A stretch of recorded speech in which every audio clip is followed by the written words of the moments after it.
following is a production of DallasCowboys.com and the Dallas Cowboys Football Club. How about them Cowboys? Yeah, go Cowboys!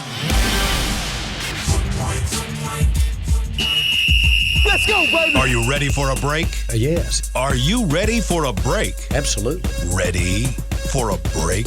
Yeah, and so much for that. It's time for The Break on DallasCowboys.com We were on the break! with Nick Eatman, David Hellman, Ambar Garcia, and Derek Eagleton. It is Wednesday, February 9th, 2022, season 17, episode number 103. Welcome to the latest edition of The Break. We are live from the SWBC Mortgage Studios at the Star. We got the full crew. Well, we did have the full crew. We have She'll be back. She'll be back. We have everybody in studio. Dave is back from Senior Bowl.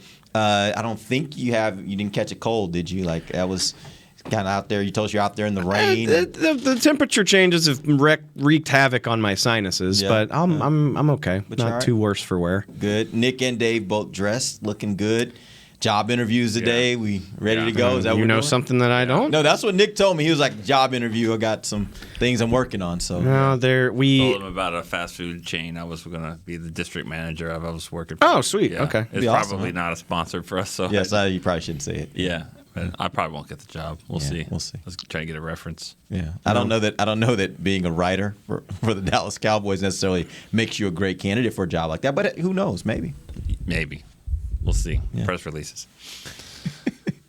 Were you about to say something? Dave? No, Dave's no, like, I got no, nothing. I Move on. was not about to say I got anything. nothing. And if I was, I now Keep it have to nothing more myself. say. Yeah. All right, let's start with our opener. What we do every day here in the off season. Give me a sports story right now, just in random over the last week. Something that's interesting to you that you want to just talk about. Nick, let's start with you.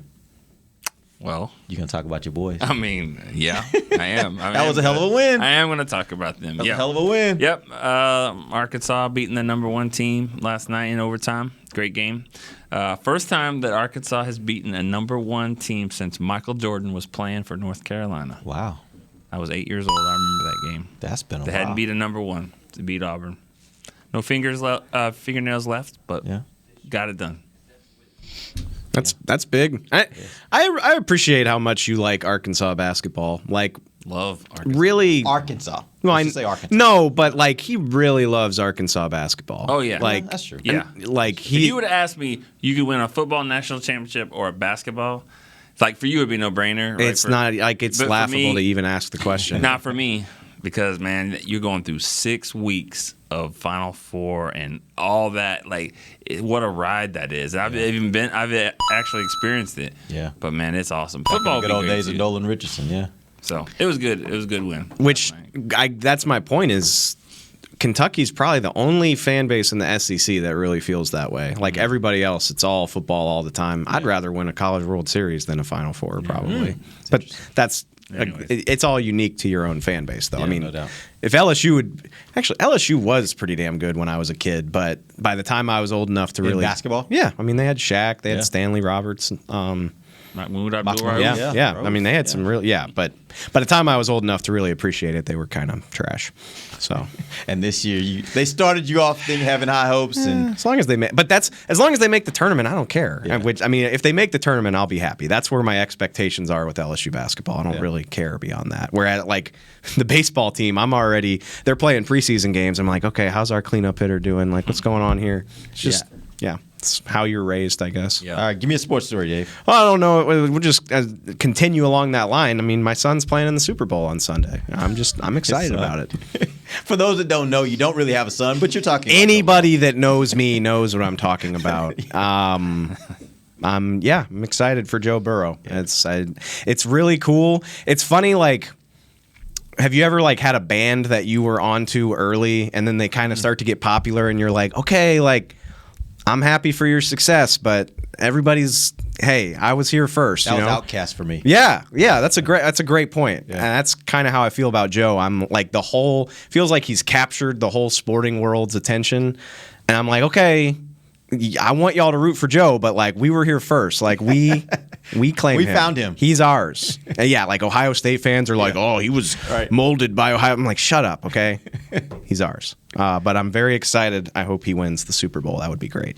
And just so you guys know, this was kind of funny the other day. Dave walks by my office. He has a package, and he kind of holds it up to my window and kind of sneaks it out. And it's like a Cincinnati Bengal, I guess it was a hoodie sweatshirt. I was like, that's real. Like, that's real. That's how you know that's his boy. Like, he is all in. I will be wherever he goes, as long as he's playing and when he's done playing. And you know, we did a documentary about Dak, and it was mainly about how Mississippi State fans feel the same way about him. Yeah, it's real, man. And they win your national championship, you're gonna cut for him forever, right? And I'm not. I don't know. Something about it's just different in the pros. Like, everybody, you love your quarterback in the pros, but when you see these guys come up from being like a literal kid, I mean, that sounds stupid. Joe was like 22 when he got to LSU, but I don't know, to just kind of come from nothing as like okay, who's this kid? He's from BFE, Ohio. Guess he can't be worse than what we've got. And then to get here in such a short amount of time, it's wild. Amber, what you got for us? That's love right there. He is my son. That's the guy that obviously I did not follow because I don't follow college football whatsoever. But the more I see him, the more I like him. And he has this cockiness to him, but it's like an appealing kind of cockiness. Yeah. Like, I'm saying. Like, there's it's not the kind of cockiness that you just hate. I wouldn't be shocked if anybody was like, yeah, your boy Joe seems like kind of an a-hole. I'd be like, I understand where you get that from, but like, it doesn't seem like it bothers very many people. It's not off-putting. Yeah. No. It's not off-putting. Because some people it can be, but it's not off-putting. Because he backs it up every step of the way. That's the thing. Is like, why wouldn't you be cocky with what he's accomplished in such a short period of time? And it doesn't seem like he does it at the expense of his teammates, I guess is the best way to put it. And we don't know these guys, by the way. We don't know if he really does or doesn't. But the way it appears, the way it seems, is like he's still a good teammate. His teammates like him. So it's like you could see the little bit of arrogance, but it's like he still seems like a good guy, right? Yeah. And I don't necessarily have a sports story, but something that I did see this morning, staying on topic, was the whole news on Gronk and what he said. What did he say? He said that, with Tom Brady leaving and all that, I guess he mentioned somewhere that a guy that he would like to go and play with would be him. Burrow? Burrow. I didn't see that. Okay. Yes. So that's trending on Twitter. Yeah, he's like, I'll go play next to him. So he's like the other guy that is not Tom Brady, he would go with Joe Burrow. It's great. So, you kind of get to a point in your career where you're just ring hopping. Like, I'll go play for this guy that I like who might be able to help me win another just Super Bowl. Throw the grenade out there and see what happens. That's amazing. I didn't hear that. I saw the clip that said, the headline that said the quarterback that Gronk wants to play with, and I'm like, I'm not giving it to you. I'm not clicking on it. Oh, they were baiting you in, right? Whatever like, headline I saw, I'm not doing that. Along a similar line, though, this is something I've been thinking about a lot because, I'm emotionally invested in Joe's success. I really want him to win. But, it's easy to be a prisoner of the moment, and it's easy. I mean, he's great, and I assume he'll be back on this stage at some point. But that's not a given. I've been thinking about that a lot. You got to take advantage of these opportunities. You know the example, right? The consummate example. Dan Marino? Yes, exactly. Made a Super Bowl in his second season in the league. Yep. Never went back. Yep. And had good teams. Yeah. Never went back. It's that always bothers me. It's like the condescending thing that the graceful winner says, or they're like, oh, y'all will be back. Y'all will be back. Let Stafford have this one because he's older. Y'all will be back. You don't know that. Yeah. So you got to make this stuff count. Yeah, absolutely. And you would think they're playing ahead of schedule with all the young guys they got on that team. You're right. It's easy to say they weren't supposed to be here. They'll get better and be back, but who the hell knows? Yeah. All right. So I don't really have a sports story. I got something that's you could say it's kind of competitive. But am I the only one that's addicted to Wordle at this point? I am all in on this game. Nick, I've gotten you, I think, semi-addicted at this point. For those of you out there listening, if you haven't heard about this, it's everywhere right now. But basically, there were these guys that developed this website it's a 5-letter word game. Basically, you put in a random word, and then it tells you which ones of those letters in that word you picked are either in the right spot or a letter that's in the word but not in the right spot. And you have 6 tries to get it right. But you only get one time to play every day, and the whole world has the same word. So it just becomes this thing where you kind of figure out your word, and then you send it to whoever you want to send it to. Say, see, it only took me 3. It only took me 4. It only took me 5, whatever. And I am just completely addicted to the game. I think it's just so random and so much fun. So if you haven't done it, go do it. I know what it is. I haven't really spent a lot of time with it. It sounds like something that I would get addicted to. Yeah. So I'll go take a look at it. Go take a look at it. I got Nick into it now, and Addiction? I showed Amber. I'm in for it. Oh, yeah. I Hey, want some addiction. Sign me up. Sign me up. I started doing the New York Times crossword every day during quarantine as a way to pass the time, and now it's like an essential part of my routine. I So. think I read that New York Times actually bought Wordle. I think they somebody did. bought it. Yeah. Like literally, they made this game, and it's not a very high tech game at all. But I think it was New York Times went and bought it, and obviously the people that made it now just made a little loot off. They've got a whole puzzle department, so that makes sense. All right, let's take our first break. We're going to take an early break here. When we come back, we are going to dive in deep. We're talking salary cap today. Obviously, the Cowboys have some significant things that they're going to have to deal with this offseason in trying to figure out their salary cap, which guys stay, which guys leave. We're going to talk about that when we come right back. This is DallasCowboys.com radio. At AT&T, everyone, new and existing customers, get our best deals on every smartphone. Why? Because you deserve it. For turning your living room into your office and your gym. For teaching Grandma how to video call and teaching her again. It's the button on your left, Nana. Okay, your other left. It's not complicated. Everyone deserves something new. So AT&T is giving everyone, new and existing customers, our best deals with every unlimited plan on every smartphone, even the latest ones. AT&T may temporarily slow data speeds if the network is busy. Restrictions and exceptions may apply. Want to use what the pros use? How about the official men's skincare brand of the Dallas Cowboys, Jack Black? Right now, you can get the Jack Black Starter, a curated collection of Cowboys locker room favorites for just $10 with free shipping. The starter includes 4 Jack Black skincare favorites, plus a full-sized intense therapy lip balm. Go to getjackblack.com/Cowboys and use the code word TEAMJB. That's getjackblack.com/Cowboys. The Jack Black Starter, $10, free shipping. The Cowboys way, where 16 Hall of Famers and 5 championships shows us what success looks like. Where turkey is always the second best part of Thanksgiving Day. Where we are all defined by one single thing, the star. Where we as fans know it's our job to keep the tradition going. Bank of America is proud to be the official bank of the Dallas Cowboys and to support the quest of living life the Cowboys way. Copyright 2020, Bank of America Corporation.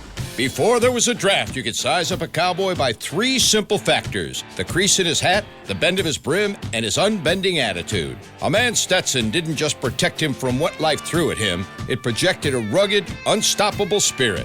Stetson hats are still American-made with pride right here in Texas. They're still the unofficial crown of all self-respecting cowboys, and Stetson is proud to be on the field with America's team.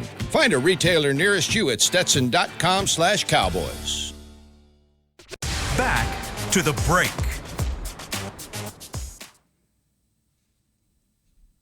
WrestleMania comes to AT&T Stadium April 2nd, April 3rd. Get your tickets on SeatGeek.com. Welcome back. It is the second segment of the break live from SWBC Mortgage Studios at the Star.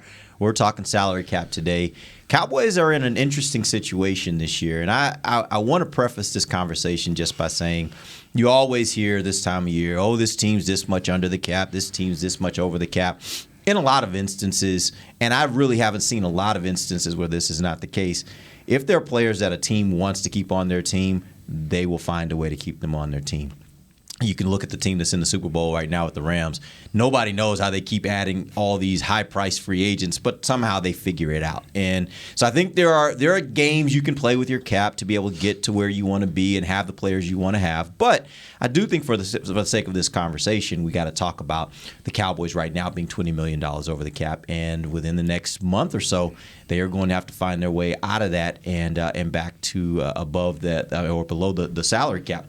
That all being said, let's start first with what do the Cowboys need to do? What are some just initial low-hanging fruit that the Cowboys can kind of do in order to get themselves in a better situation with their cap? I mean, restructuring Dak's deal is basically a given and would free up, I think, $15 to $17 million. I mean, you can do the vast majority of that simply by pushing his money, which is something that they were always going to do anyway. If you remember, there's an avoidable year added onto his deal that helps you absorb that.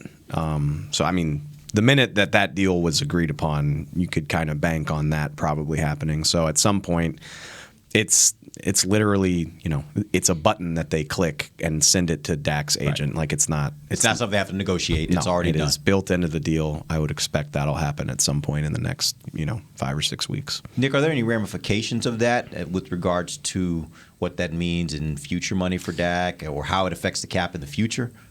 I don't think it. No, I don't think so. I mean, you're like Dave said, you're built in. This contract was structured that way. That's why these contracts take a lot longer than people think, because there's a lot of those variables in there. But no, I mean, they're expecting Dak to be the quarterback of this team for the next 5 years or so, 4 or 5 years, and I don't think anything changes with that. So this is just part of the deal. You got to remember, there's a lot of window dressing going on in these deals, and what's important to Dak. I want $40 million a year. That kind of stuff. Well, in order to get that, you have to be creative in how it's structured, and how it's structured is to hit these little trigger moments like that. But you got to remember though that they can get under the cap, but Randy Gregory, Dalton Schultz, Jaron Curse. Yeah, it's not just about getting nobody under. Counts. Nobody's counting anything. Those guys don't count anything for this cap. So they can get. They're no longer under contract. Yeah, they can get under there quick and then call it a day and then go hunting in March, which they might do, but which they've done in the past, But I thought you meant hunting for big name free agents, and I was like, no, they don't do that. Literally hunting. Yeah, literally go hunting. All right, so that being said, there have been two names that have been thrown around a lot in the media, I think, over the last week, because of the amount of money not only that they make, but the amount of money the Cowboys can save by releasing them. Amari Cooper. Get these numbers. He can be, if they cut Amari Cooper, they could save $16 million against their cap. If it is a June 1st cut, they can save $21 million, about $5 million more than cutting him in normal. Basically, the idea is when you do a June 1 cut, you can extrapolate the hit to your cap over 2 years, which gives you a higher amount that you can realize. And then DeMarcus Lawrence, it would be an $8 million savings if they were to cut him. This one is the most important part of that, but if it's a June 1 cut, they could save $19 million. So a significant amount of money for both these players that you can save if you're willing to cut them. My question for you guys is, of those two, which would you think is more likely to be cut if the Cowboys choose to go that route? Amari. Why? I mean, he's Amari Cooper, and the thing is, how I see him more, I'm like, in my mind, I'm like, just do it. Save the money. But because, and I like Amari Cooper, and I see the value in him. I think he's a really good player, and he can still contribute in this team and be do a lot for you. But the Cowboys weren't really even utilizing him the right way. And I know that might change with things, with having a new wide receivers coach coming in, and then different things that Kellen Moore might do with his offense and all that, but you weren't even using him as much as you could. And then at the same time, you were, though, able to use other wide receivers. And I know Cedric Wilson, he's going to be a free agent. Noah Brown as well, right? Everyone but CD and Simi Fehoko. Michael Gallup, too. Yes, that is true. If you cut Amari Cooper, you have 2 receivers under contract. And only one of them has actually really even played in the NFL. Which she's right. No, she's right. Well, if you're not using him how you should. Well, no, you're not right about that. You're right about if you're telling me to pick one of these guys, that's if you've been paying attention, they're sort of leaving you breadcrumbs as to why this might happen. They haven't touched his money, and that's the big thing. They love to push these deals back. They restructure the offensive linemen all the time. They've restructured Tank in the past. They've restructured Zeke, which that's like the guy that maybe you wouldn't want to touch his money because it's the position that wears down the fastest. Amid all of this, they've never touched Amari's money because they know his guarantees are up after this season. They can free up a boatload of money by releasing him. Throw on the fact that Jerry Jones did not bother hiding his frustration with the vaccination stuff when he missed games because of COVID, and it's easy to see why that might happen. Do I think it's a good idea? Absolutely not. And all I can think about is why do we want to do this again? Because my memory is still very fresh of them trying to sell me on Deontay Thompson and Allen Hurns. Yeah. And we just need a few good guys. We don't need any great guys. We're gonna What do they call it? Yeah. We're gonna committee this bad boy, and Dak's just gonna throw to the open one. Well, when you don't have good receivers, sometimes none of them get open, and then you're so screwed that you trade away a first-round pick in the middle of a season to fix it. And I just hope their memories aren't that short, because I think it would be a big mistake. 100% agree with that. He's your first-round pick for 2019, and you're going to get rid of him after his third year. All you got to do is look at the Chiefs game and the Raiders game when he didn't play. You can be pissed off for the reason whether you want to or not, but nobody could get open. The offense was terrible in those games. So they haven't shown that they can really be successful without Amari Cooper. And I'll say this, the greatest coach in the history of the NFL, Bill Belichick, told you exactly what he thought of Amari Cooper because he made sure to get him out of the game when they played up there in New England. He was the one that he was worried about. So why do you want him off the team? If you have to do one, I'm cutting DeMarcus. I'm sorry, if you have to. I like DeMarcus, but 14.5 sacks in the last 3 years. What they're paying for is for him to get in the range of 10 to 14 sacks per year, not total for 3 years. He can do more in the run game and all that stuff, but that's not what they're paying for. You can find guys that can do that. So if I have to do one or the other, I'd have to cut Tank. So let me ask you this: what does that say about your belief in CeeDee Lamb that you'd be so hesitant to cut Amari Cooper? Do you not think he's ready to be a number one receiver? Honestly, it says nothing about my belief in CeeDee Lamb. I mean, it's fair to say it's ironic because he made the Pro Bowl as an alternate. I don't think he lived up to the expectations that he set for himself with the dominant training camp that he had. Like, we didn't make that up. And he did a lot of it against Trayvon Diggs, who led the league in interceptions. So I think he's capable of playing better. But again, I mean, Devontae Adams does it in Green Bay. I don't think anybody thinks Dak is on Aaron Rodgers' level of like distributing the ball and stuff like that. And so even if CD is a total boss, do you want him doing it all himself? Look at the two teams in the Super Bowl. Both the Bengals and the Rams. They have star receivers. I mean, Chase and Kupp. But two of the best in the league. But Robert Woods was going to be a 1,000-yard receiver. If he might have already gotten there, he was really close. Odell comes in. And then I don't even know their names, Boyd and Higgins. And Chase. But they got some good guys too. So I mean, Boyd is one of the more underrated slot receivers in the league, and Higgins was the first pick of the second round last year. I mean, he's a top tier talent. I hate him, by the way. Why? T. Higgins. He'd ruin your fantasy championship. He had like 46 points in like the semifinals. It always, when you hear somebody say I hate a player, it always goes back to fantasy but I'm just saying like I don't think it has anything to do with CD. Okay. I mean, because you need something great. You don't know what's your great thing that you do on offense. It's not running the ball. You need the two receivers. I mean, that'll make those guys even better. Okay, so go ahead, Dave. I have no confidence. There are offenses that can make that work. Again, like Devontae Adams continues to produce despite a rotation of just guys. You don't see it very often, and I don't know. I don't trust the offensive coordinator or the quarterback to quote unquote make it work with like one great receiver and then we'll see what we can figure out. I mean, you go back again, this is all so recent. Michael Gallup had a very successful rookie season as pick 81. He caught like 30 balls for 500 yards. Like that is the realistic production that you're getting from that type of player early on. You're not cutting Amari Cooper and plugging in another ready-made 1,000-yard receiver unless you're willing to turn around and immediately invest that money in a free agent, which, one, they don't, and two, why not just keep the guy you already have? Well, what they do is they will invest that money in a guy that they're trying to keep that's already on their team. So let's talk about it from that standpoint. I would guess, I don't know this for sure, but I would guess they probably could re-sign Michael Gallup and probably Cedric Wilson for less money than what it would cost on their cap to keep Amari Cooper. I don't agree you don't think with so? That. Not 22 million. I think he counts 22 million.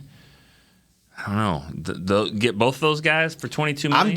I'm guessing Gallup gets a good deal, not a great deal. Maybe now. And I'm guessing Cedric Wilson gets, what, 4 million, 3 million, 4 million, something like that? Whatever. My point is, do you think that, let's assume let's assume that the Cowboys thought it was a better idea to re-sign Gallup and Cedric, and they were actually going to still save some money. Do you think with those 3 receivers, and I'm including CD in that, do you think that's enough? Because you did say, like, it doesn't say anything about CD, so it may not be a fact that CD isn't ready. It might just be a matter that you really think you need Amari. But if you got those other 2, how do you feel about that? Gallup tore his ACL on Christmas, and I mean ACLs aren't the major thing that they used to be, but you're still probably anticipate him missing training camp. And Cedric Wilson, for as wonderful as his overall season was, he and Noah Brown both were given a huge opportunity to step up when CD and Amari were absent in that November stretch that Nick mentioned. Didn't do it. First and half. that weighs heavily in my mind. Yeah. First half of the Chiefs game. That's what you're looking at. I mean, you had CD, you didn't have Amari, and you had Gallup was back. He was still kind of working himself in, but he's still going to be working himself in for a while with this injury. And then you have Cedric Wilson. I like Cedric Wilson in the role that he is, but when you start to give him a bigger role, he hasn't really thrived with that. I'll just ask y'all, what would you rather have, CD, Amari, and you draft one in the 3rd round, or would you rather have Gallup, Cedric Wilson, and CD? It's not that simple, though, because you got to think about it for the money. Like, that's always a part of this, and that's certainly a part of this right now when you're talking about. I thought we just said it was about the same. Yes, but I'm saying, though, you're thinking about it from a standpoint. I think you probably can get those other guys for a little less money. You're still going to save some money, in my opinion. You're not selling me on this team being better without Amari Cooper in So it really 2022. It really is for you guys. It's all about the fact that Amari Cooper just needs to be on this team because he makes you better. I agree. I think Amari Cooper is a damn good player. His stats don't reflect it. He has a hand in that. He didn't get vaccinated, and it cost him a chance to produce. Like, who knows how much better his numbers look if he plays against Vegas and Kansas City. Maybe they win one of those games. I like their odds to beat Vegas with him on the field. I agree. Maybe. So that, I mean, some of that is on him for sure. I'm not like absolving him of blame, but I look at his numbers this year, and I'm just like, the OC and the quarterback didn't do a good enough job of getting him the ball, in my opinion. And that's where I go back to what I initially said. I'm like, okay, if you're not utilizing him enough, and believe me, I see huge value on Amari Cooper, and I absolutely love him, and I think he should stay. But when you're not necessarily using him the way that you should, and after seeing the Cowboys be able to connect with so many different wide receivers on their group, because I think we can all agree that last year, at various different times, except the times that they were playing bad, Dak was connecting with all kinds of receivers. So the connection was there. So it's a little different than what we saw a couple years ago when Dez was here, when you still had Cole Beasley and all that. It's a little different. Now that I'm seeing Dak being able to have that, being capable of connecting with other different guys than your main one, it makes me believe or think that, okay, maybe this is a time where we could save some money by cutting Amari Cooper. And I know the Cowboys don't really do this with free agency, but how are you fixing the O-line? They have guys right now, but I just don't want to purely like rely on the draft. Like, I need a guy with good experience that can come here and be effective right off the bat. Like, I don't feel comfortable with Connor McGovern just being the guard. I do not feel confident about that. I don't feel confident about Tyron Smith being healthy all the way. I don't know what they're going to do with that, and I don't know if we're going to talk about him and maybe what he could do in savings that way. But I would like them to save some money somehow and utilize that money rather than a wide receiver, put it towards somebody that can be good on the O-line and be effective right away. And I know that's easier said than done, but that's just kind of how I feel right now. I don't know. At some point,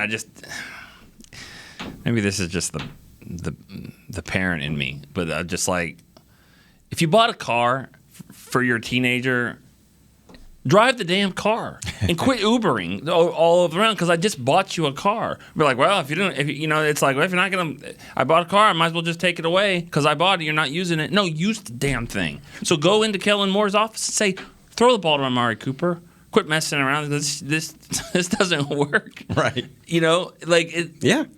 It's just like, oh, man, if you're not going to use him, might as well just cut him.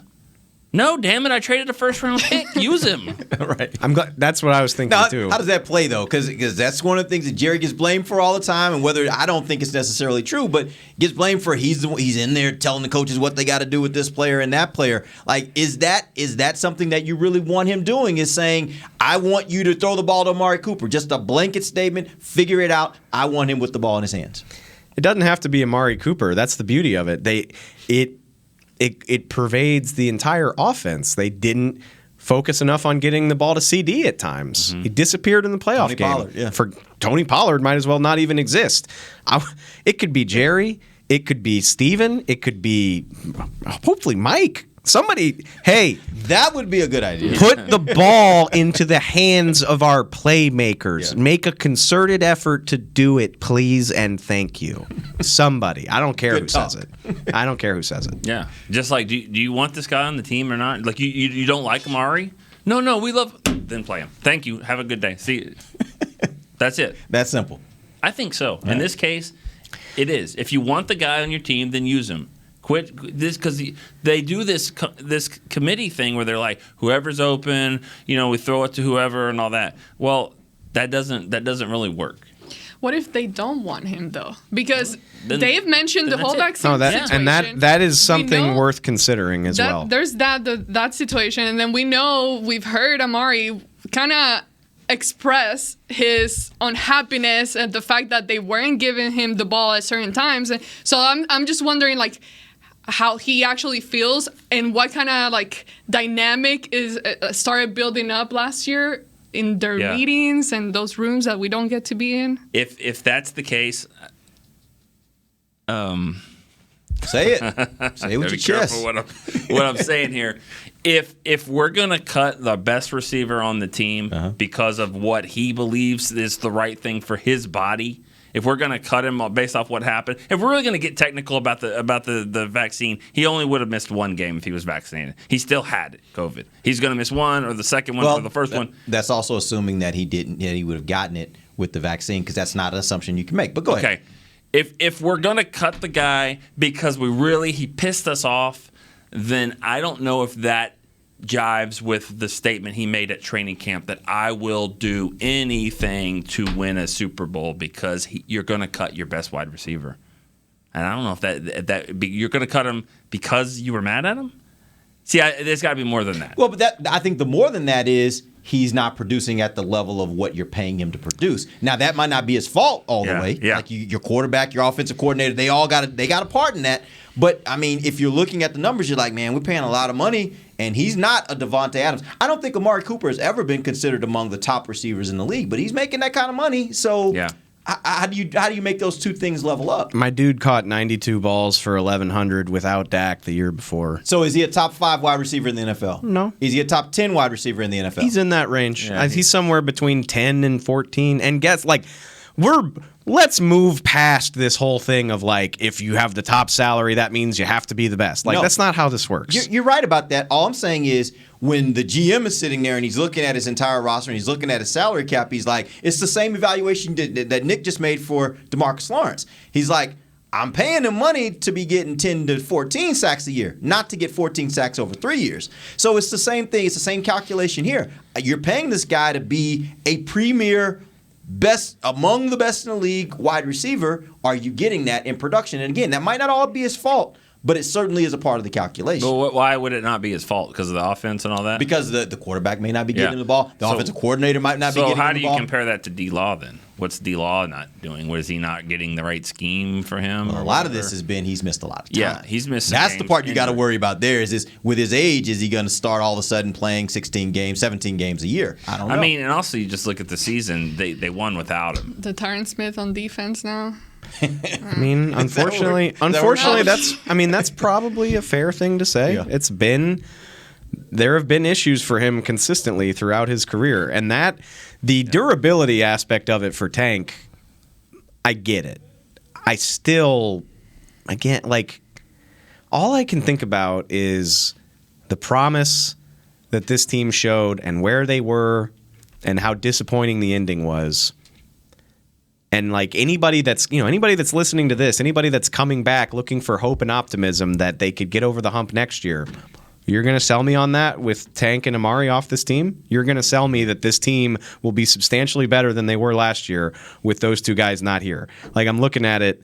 So you're going to sell me, I'm looking at 2022 draft prospects. Shoot, I saw a guy I loved at the Senior Bowl, Christian Watson out of North Dakota State, which is ironic because I don't think the Cowboys would ever draft an FCS guy that highly. But Michael Gallup missing training camp, CeeDee Lamb, and a rookie, Christian Watson. That's gonna be it. That's gonna be better than what you had. I just don't buy it. Same thing. There's some good edge rushers in this class. Where the Cowboys are picking, it's ironic because Micah Parsons had 13 sacks, but he's a little bit different. Like, he's not a pure end. Again, think of how long it took Tank to get to a point where he was capable of getting double-digit sacks. I know we're criticizing him for not doing it. He got hurt and had one as a rookie. I think he had 6 or 7 his second season. Had one in 2016 because he was playing. Like, it took until 2017 as a 2014 pick to get to a point where he was like a problem. And so again, this team's better without them. I don't buy it at all. I'll only cut Amari Cooper if you can guarantee Traylon Burks will be there for me. 24. Hey, I'm in favor. He Honestly, won't be there at 24. Will he could be. This first round's weird. I was listening to some stuff about this draft. It was like every mock draft you'll see this draft season will probably be vastly different because it's all about the flavor you like. Yeah, it's there are no clear cut. Oh, this is the best player. This is the best 2, 3, 4 players. It's all over the map, and it's about what you want. Right? All I know for sure right now is that there's like 4 really top tier offensive tackles. And then the edge rusher from Michigan is going to be like a top 5 pick, but there's 2 of them. But I'm talking about Hutchinson. Yeah. But yeah, everything else is up for debate, and we're going to talk about that on the draft show tomorrow. Like, if they do cut Amari Cooper, I think wide receiver becomes your number 1 need, like, on the entire team. Honestly, more important than offensive line. Yes. Yeah, and because you still I mean, I know it's not great, but you still have guys that can. Connor McGovern started, Tyler Biotish. That's true. You can play with what you have on the offensive line, any guys right? Left, But what I would do with Amari Cooper, and because I don't think I still think he's got 4 to 5 good years to go. What's his guarantee? His salary's guaranteed, which I think is like $20 million. 5th day of the league year. 20 million, 21, something like that. Yeah. I'm giving him that in a signing bonus, and I drop his salary down to $1 million. I give him 21 instead of 21 over 17. You get it right now. Merry Christmas. And then he has it, and then chop it up, and then that, I think if I did the math right, that moves him down. You save about $10 million if you did that. If you restructure him, so basically you're only restructuring him for an additional year. About 3 years. No, but 3 more years. You're giving him $20 million, which chopped up over the next 3 years. That proration will cut his whole thing down from his hit from 20 to about 10. I love that idea. That's $10 million. Because you get to keep him and you get to save some money. He's happy. And he's good. He's good for another few years. You're right about that. I don't think he's declining at all. So I'm restructuring him, and then I just do the That's the funny thing though is that's what they do to all their stars. But they haven't. They've never done it with, and this will be Amari just finished his 2nd year on this extension. And they've never touched it, which is why it's a big part of the reason why we're talking about this. Because there's people over there, too, and I know this for a fact, that they think because he's quiet that he doesn't love football. There's the notion of that, well, he doesn't love football. And then they throw the vaccination part in there, too. It's like you're not going to do everything for your team because you didn't get vaccinated, and look what happened and all that stuff. So I guarantee that's part of it, too. It's like a love for football, which you got to be very misleading because there are guys that are just quiet. Doesn't mean that he doesn't love the game. I can tell you this. When CeeDee Lamb wanted to steal his game-winning touchdown in Minnesota away from him, he was like, no, you're funny, bro. You're funny. Get out of here with that. I'm scoring this touchdown. There's always going to be somebody in like football culture who like that rubs you the wrong way. Like unless Broadus comes to mind, like, those types of guys drive Broadus crazy because he just doesn't understand it because he breathes football all the time. And so that's frustrating. And when you have some other interests, doesn't mean you don't love football. Or even if you just even if you just don't express it the right way, or there's a weird cultural thing there just across the world of football. All right, we're going to take our final break, come back. Amber teed it up for us. We're going to talk offensive line. There are two contracts that we got to talk about, Tyron Smith and Lyle Collins. We'll do that when we come right back. This is DallasCowboys.com radio. Hi, I'm Clint Tillison with... And I'm Jay Novacek, and we're both with... United Ag and Turf, the official tractor provider of the Dallas Cowboys. So, if you need a tractor to bale some hay, a mower to cut some grass, or a gator to get some chores done... Get a John Deere at United Ag and Turf. And then, let's get to work. Hey, Jay, that's my line. Well, not today. Get to work with a John Deere tractor package that's just right for you and your budget. Visit UnitedAgAndTurf.com. The Cowboys way, where 16 Hall of Famers and 5 championships shows us what success looks like. Where turkey is always the second best part of Thanksgiving Day. Where we are all defined by one single thing, the star. Where we as fans know it's our job to keep the tradition going. Bank of America is proud to be the official bank of the Dallas Cowboys and to support the quest of living life the Cowboys way. Copyright 2020, Bank of America Corporation. At AT&T, everyone, new and existing customers, get our best deals on every smartphone. Why? Because you deserve it. For turning your living room into your office and your gym. For teaching Grandma how to video call. And teaching her again. It's the button on your left, Nana. Okay, your other left. It's not complicated. Everyone deserves something new. So AT&T is giving everyone, new and existing customers, our best deals with every unlimited plan on every smartphone, even the latest ones. AT&T may temporarily slow data speeds if the network is busy. Restrictions and exceptions may apply. New Dr. Pepper Zero Sugar. You deserve it. I do deserve that. You deserve decadent flavor without sugar. And a day at the beach without sand getting everywhere. And a relaxing bath that your children don't interrupt. I deserve all that? It's really just a visual metaphor for Dr. Pepper Zero Sugar. Everything you want, nothing you don't. A visual metaphor on the radio. I do deserve that. Dr. Pepper Zero Sugar. The zero you deserve is finally here. Back to the break. Whether you're watching from home or cheering from the stands, Essler Lenses will let you see every exciting play. Book an appointment at your local Essler expert and find the perfect Essler lens for you. See more, do more, Essler. Welcome back to the final segment of the break, live from the SWBC Mortgage Studios at the Star. I'm realizing now we're not going to get through this entire cap conversation. We will probably make this a two-parter. You never learn. We'll pick it up next Wednesday where we leave Wichita off. State University. But for right now, Let me say this. Yeah. I hope that whoever is helping Stephen Jones and Jerry Jones and all that make these decisions get paid very well, because this gives me a headache. Trust me, they do. It is not easy, and it's not like, oh, yeah, we'll figure this one guy, cut this guy, and then you cut that guy, but then there's a domino effect that there are so many other moving parts. Oh, my God. I hate this. you know, these days, every team has a cap specialist, a guy that is really their only job is to understand how every move affects the cap.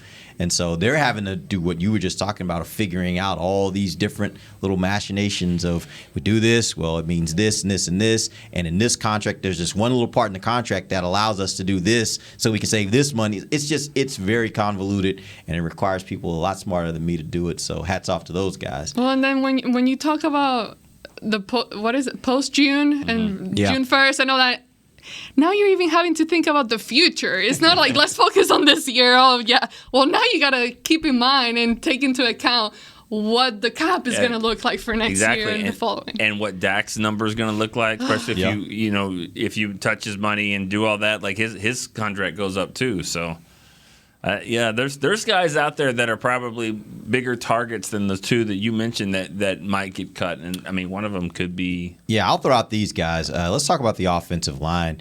Tyron Smith, if they were to cut him, they would save $5.4 million, not a huge amount. If it's a June 1 cut, though, it jumps to $13.5 million. Here's the one that I think is the most interesting, though. Lyle Collins. If they were to cut him right now, they would only save $1.7 million. However, if it is a June 1st cut, they could save $10 million by cutting Lyle Collins. If you were looking at both those two players and Cowboys are going to make a cut on the offensive line, which would be more likely to be cut? Well, I would say maybe Lyle, because I think that they feel like there's a replacement there in Terrence Steele that's cheaper and played just as well. I think you could argue that case at least. And, if we're holding grudges, which apparently we are. Maybe we are. Then if that's the case, then I could see where Lyle might have pissed off the front office a little bit there, too, over the last couple probably more of a case years. of him pissing them off than even Amari. So I'm just saying, if we're gonna play, grudge match game, then maybe it would be Lyle. I would hope. I mean, I agree with that. And Tyron's contract is just so friendly. It is. Like, we all acknowledge the problems with his availability. It is what it is. But even knowing that, like, he's not denting your cap enough that you're just like, we can't deal with this. And for the caliber player you get, right? I'll deal with that headache. And yes, they need to worry about it. They need to consider tackles in the draft, all that good stuff. But it just doesn't seem efficient. Like, you're not getting enough out of getting rid of him, in my opinion. Whereas Lyle, I would at least, if you're determined to move on, I would at least like to think maybe you could find a trade partner. Like, his contract's not crazy big either, like, considering he's a pretty good player he's not like up at the top of the market. The number's only getting bigger. How does that work from the standpoint of what you save though if you trade him versus a June? Because it's not even the cut for this year. It's the June 1st cut. What site are you on? I'm not on a site. Oh crap! Well, numbers. Over the cap and Spotrac, usually both it'll show you what you can save by the trade. I don't have it in front of me. Okay. It's, in my experience, whatever you save in a trade is usually less than what you get in a cut, but you still typically save some money. Or at least I am now at the point where I at least think that they should talk to him about playing guard. Left guard, yeah. They should talk to him. Yeah, if that conversation was on the table, I would look at that too. No. But I do, and I don't know this. I really don't. I just, the player's got to go for it. And you can sit here and say, well, he's selfish if he doesn't want to. But, I mean, Orlando Brown just did that with Baltimore. They traded him because he was like, I don't want to play right tackle. I want to play on the left side. Mm-hmm. If he sees himself as a tackle and that's where he's always wanted to play, and he only played guard because he was an undrafted rookie that didn't have a choice, and the money's at tackle, you can't force him to do it. And so maybe then you have to have a different conversation. But I would at least try to talk to him about it. Well, if Derek told me, hey, do this video for the Spanish side, I'm like, I don't want to do it.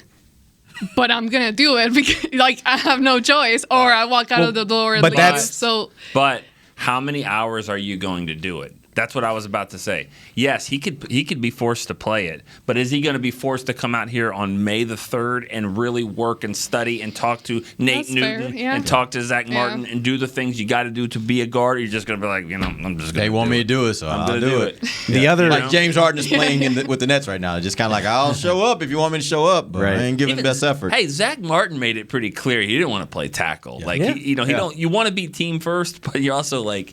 I know where my place is. Yeah, you don't want to suck at it. You don't want to, then you look at him differently. You're like, that's not who I thought he was. Well, because he's not really a tackle. It's entirely Lyle's skill set at this point in his career, he had a major hip surgery. Maybe he would be better on the inside, but he's got to be open to that. And the difference is, I've thought about this a lot.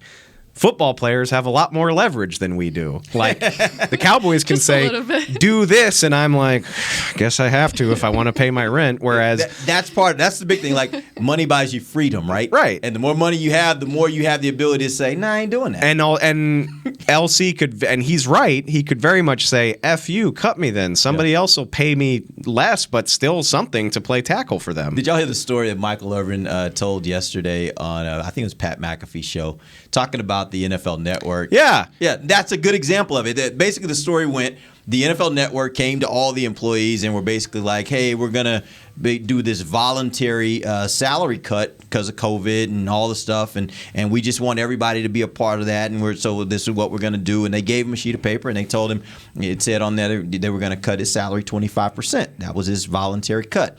And so he looked at it, and he decided, I'm going to scratch 25 out, and I'll put 10. I'm going to contribute 10. So he gives it to him at the last minute, and they're like, wait, Mike, we have you slotted for 25. He's like, no, it's voluntary, right? It's voluntary. I'm willing to contribute $10 million.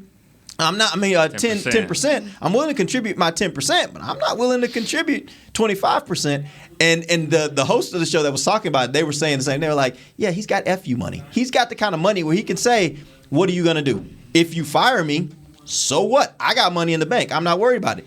Those other guys in those cubicles in that office, they don't have that flexibility. They don't have that ability to be able to say no. So in this instance, Lyle has that ability. He's made enough money, and there are probably other teams that would be willing to sign him if the Cowboys said, okay, if you're not going to do it, then you're out. Like somebody else probably signs him. They don't have a replacement for Michael Irvin. They don't have a guy sitting there that's like, this guy, when he's in the chair, is just as good. But the Cowboys, they do.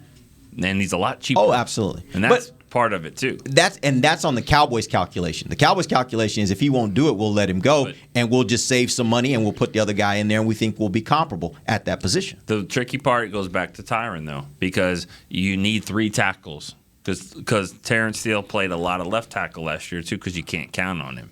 So you need 3 tackles. So you can cut Lyle if you want to, and you can say, I got Terrence Steele, but then who's playing left tackle for the 4.5 games that you missed because Tyron? The guy you drafted, 24. Yeah. That's your only option at that point. There's a lot of picks there for 24, and you only get to pick one. I took a receiver earlier. Welcome to the draft, baby. That's what makes it fun. We had 2 24s. Cut Tank, and then Randy doesn't sign, and then Dan Quinn says, no, I want Micah to be playing this linebacker role or whatever. Then who's rushing the passer? Which ended Lawrence. Is he back? He's not under contract. Right. Is Chauncey he back? Golston. Right. To tie that back in, I think that's something that you might hear about a lot too. Like when you go to the combine, maybe they try to get somebody to agree to a pay cut. DeMarcus Lawrence could be a candidate for that. But what's that? Zeke. Sure, maybe. You got to have leverage to do that. Well, again, that goes back to my point. Those guys have FU money. They're like, I ain't doing that. Cut me. And then 10 teams will want me on March 17th. And they can't cut Zeke. They can't cut Zeke. That's the point. They don't have the leverage to kind of push. Because, we've seen them do that in the past. It's kind of like hey, I'm holding the gun and I'm like, hey, you want to take the salary cut?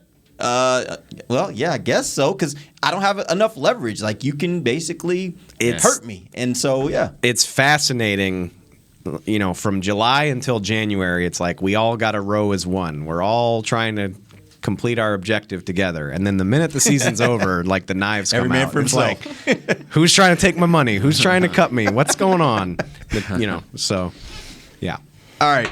Actually, I think we're gonna go ahead and save the rest of these conversations. Next week, we do have to talk about the cornerback position because I think that's another interesting position where you got a couple guys you could consider making moves with. The question just becomes: is Kelvin Joseph ready to take that next step and jump into a starting role? We'll talk about that next week. So let's end the show though on our Super Bowl picks for this weekend.